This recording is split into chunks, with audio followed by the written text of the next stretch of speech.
Hey! Bon, je vous ai un petit peu délaissé ces dernières semaines, mais je suis enfin de retour. Aujourd'hui, je suis trop contente parce que je vais vous parler de lecture. Cette année, j'ai dû lire une 50aine de livres et du coup, aujourd'hui, je vais vous parler de mes meilleures lectures 2020. Donc ce sera pas forcément des livres qui sont sortis en 2020, mais plutôt les livres que moi j'ai lus en 2020 et qui m'ont beaucoup plu. Et franchement, tous ceux de ma liste, ils sont géniaux. C'est des livres où même maintenant, j'y pense encore tellement ça m'a marqué. Donc si vous n'avez rien à lire pour 2021, you know what to do. Le premier livre que j'ai adoré, c'est Where the Forest Meets the Stars de Glendy Vendera. Donc pareil, hein, les noms d'auteurs et d'autrices, je vais très mal les prononcer, faut s'y attendre. Ce livre commence avec une femme qui s'appelle Johanna, qui vient de perdre sa mère, qui vient d'avoir un cancer du sein, bref ce n'était pas la folie, mais elle cherche à montrer à tout le monde qu'elle va mieux, qu'elle se sent bien et du coup recommence directement à travailler. Donc pour ça elle loue une petite cabine dans l'Illinois il me semble, pour continuer ses recherches sur les oiseaux. Et un jour elle aperçoit près de sa cabine une petite fille, pieds nus, couverte de bleu, bref, pas fun. Donc bien sûr, elle essaye de savoir d'où elle vient et la petite fille lui raconte une histoire extrêmement détaillée en disant que c'est une extraterrestre, qu'elle s'appelle Ursa et qu'elle vient d'une autre planète. Donc forcément, elle ne la croit pas, elle appelle la police, mais dès que la police arrive, la petite fille s'enfuit et ne revient qu'une fois que la police est partie. Donc elle s'occupe de la petite fille en attendant de savoir d'où elle vient, mais elle check tous les jours la liste des enfants disparus et cette petite fille n'est pas portée disparue. Et puis surtout, il se passe plein de choses autour de cette petite fille, elle est extrêmement intelligente, elle lit du Shakespeare, etc. Donc elle se questionne un peu, est-ce que vraiment c'est une extraterrestre ou elle ment. Même nous en tant que lecteurs, tout le long du livre, on se demande est-ce que c'est un livre de science-fiction ou alors c'est un contemporain. Johanna et Ursa vont rencontrer leur voisin qui va beaucoup les aider, notamment quand Johanna n'est pas disponible pour s'occuper de la petite fille. Bref, j'ai arrêté ce petit résumé là parce que j'ai pas envie de trop vous en dire. En tout cas, tout au long de l'histoire, ces trois personnages vont avoir une relation vraiment très touchante. Ils vont apprendre beaucoup l'un de l'autre et c'est vraiment une lecture baume au cœur qui m'a beaucoup marqué. Donc je sais pas si mon résumé un petit peu bancal vous aura donné l'envie de le lire, mais faites-moi confiance, lisez-le. Il est trop bien. Un deuxième livre qui pour moi a été une lecture très similaire à celle du livre dont je viens vous parler, c'est When We Believed in Mermaids de Barbara O'Neill. Tout comme le livre précédent, ce livre a été très touchant, beaucoup de profondeur, de personnages attachants, etc.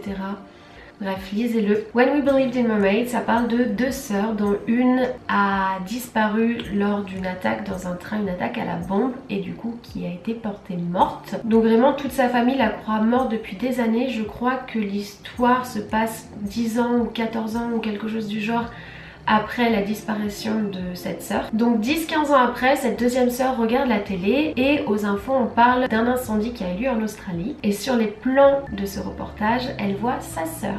Et sur le coup, la femme qu'elle voit a vraiment les mêmes cicatrices que sa sœur, etc. Donc là c'est vraiment le gros doute, elle est vivante, mais si elle est vivante, pourquoi elle nous l'a pas dit? Pourquoi elle s'est cachée? Donc cette deuxième sœur va aller en Australie pour mener l'enquête. Pareil, je m'arrête là parce que je vais vous laisser découvrir, mais vraiment...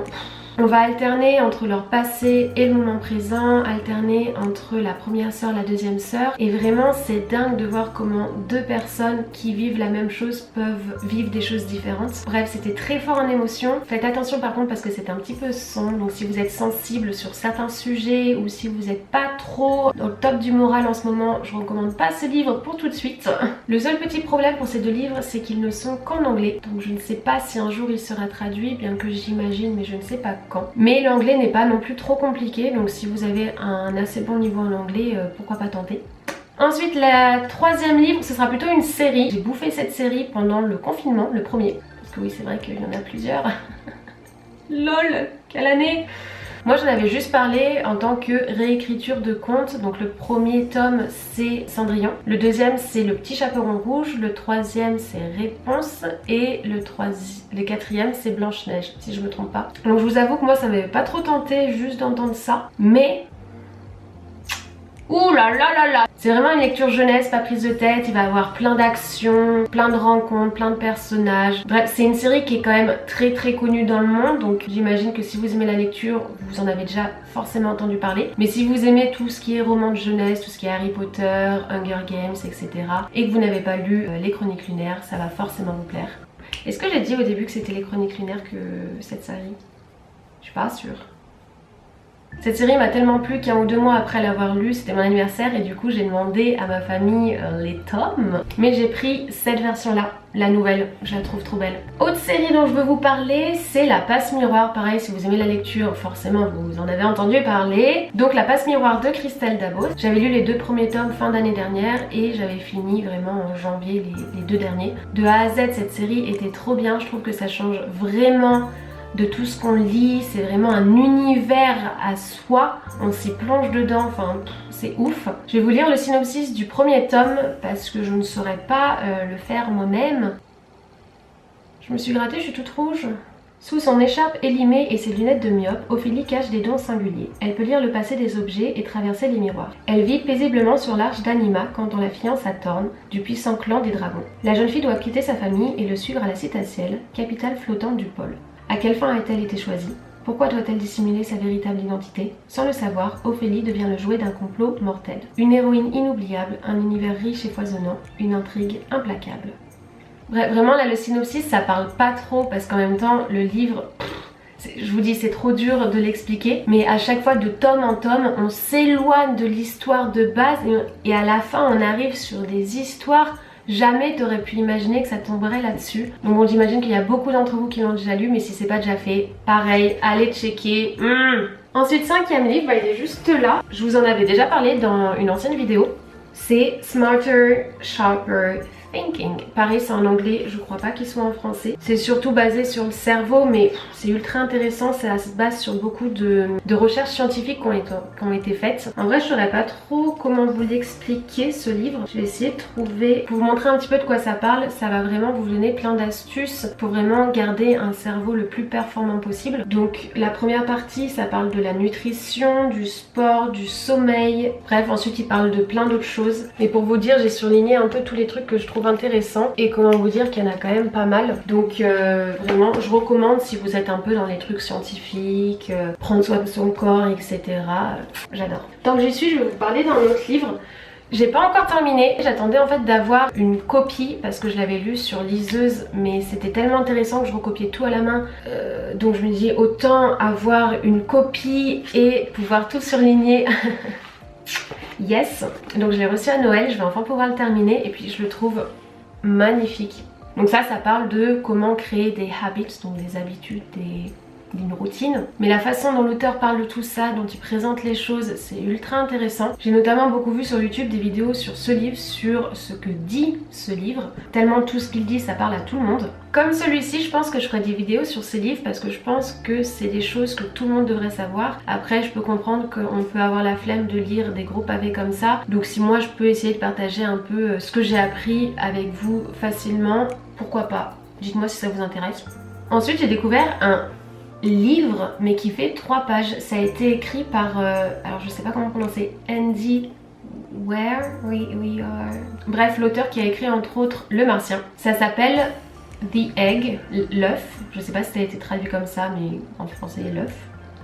Du coup c'est un livre qui fait 3 pages. Moi je l'ai lu sur internet parce que ça se trouve ultra facilement. D'ailleurs je vous mettrai le lien en barre d'infos pour que vous puissiez le lire également si vous souhaitez. Vous pouvez le faire là en 2 minutes top chrono. Donc en fait c'est de la science-fiction et clairement bon, c'est très simple parce qu'en même temps vu la longueur, mais en si peu de lignes l'auteur arrive à nous accrocher dans son histoire et la fin est tout bonnement folle. 8e livre, ce serait In an Instant de Susan Redfern. Donc sur le coup on va suivre une famille, particulièrement la personnage principale ce sera une des filles de cette famille. Cette famille va aller en montagne et va avoir un accident de voiture et la personnage principale va décéder. Et toute la suite de l'histoire on va la vivre à travers cette fille qui bien que décédée reste présente autour de sa famille et voit la suite des événements. Et j'ai beaucoup aimé parce que la première partie du livre c'est un peu la suite de cet accident parce que ils sont dans la neige, personne peut les secourir, ils sont vraiment tombés dans un ravin donc ils sont frigorifiés, ils risquent de mourir de froid, etc. Ça fait un peu livre apocalyptique en quelque sorte, enfin vous voyez le mode un peu survival, etc.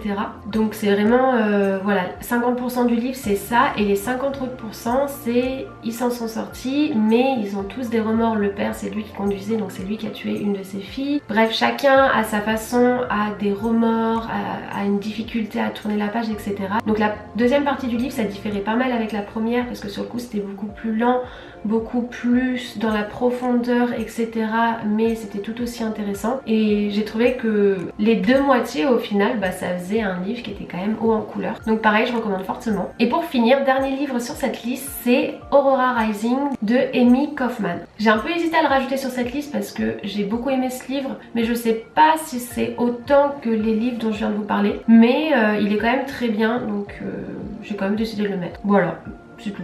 Pareil, c'est une série, donc moi j'ai lu que le tome 1, le tome 2 je crois qu'il est sorti cette année, mais je l'ai pas encore lu parce que apparemment la fin du tome 2, t'as vraiment envie de lire tout de suite le tome 3 qui n'est pas encore paru, donc je vais attendre que le tome 3 sorte pour lire le tome 2. Je crois que je vais vous lire aussi le synopsis parce que 2380, quelque part dans la galaxie. Tyler, jeune pilote prometteur, est impatient de former l'escadron de ses rêves. Alors qu'il sort faire un tour dans l'espace pour se calmer les nerfs avant l'affectation, il tombe nez à nez sur un vaisseau disparu depuis des années. À bord, Aurora, une jeune fille cryogénisée depuis 200 ans. Commence pour Tyler une odyssée dangereuse où il devra protéger Aurora de ceux qui la traquent pour une raison inconnue. Et diriger une bande d'anti-héros fantasques et courageux, insolents et sarcastiques. Et si le sort de l'humanité dépendait de 7 têtes brûlées à l'humour ravageur. Donc voilà, c'est vraiment pareil, une lecture pas prise de tête où il y a plein d'actions, plein de personnages farfelus dans tous les sens. Ça reste une très bonne lecture, donc si vous avez l'occasion de le lire, prenez-la. Voilà, c'est tout pour ma petite liste des meilleures lectures de 2020. En 2021, j'ai l'intention de lire plein d'autres livres. Dites-moi quelles ont été vos meilleures lectures également, peut-être comme ça pourra me donner des idées de lecture pour 2021. Je me disais aussi que ce serait cool de vous faire prochainement un vlog lecture parce que j'ai pas encore repris les cours, donc c'est l'occasion. Donc dites-moi si ça pourrait vous intéresser et je vous dis à la prochaine.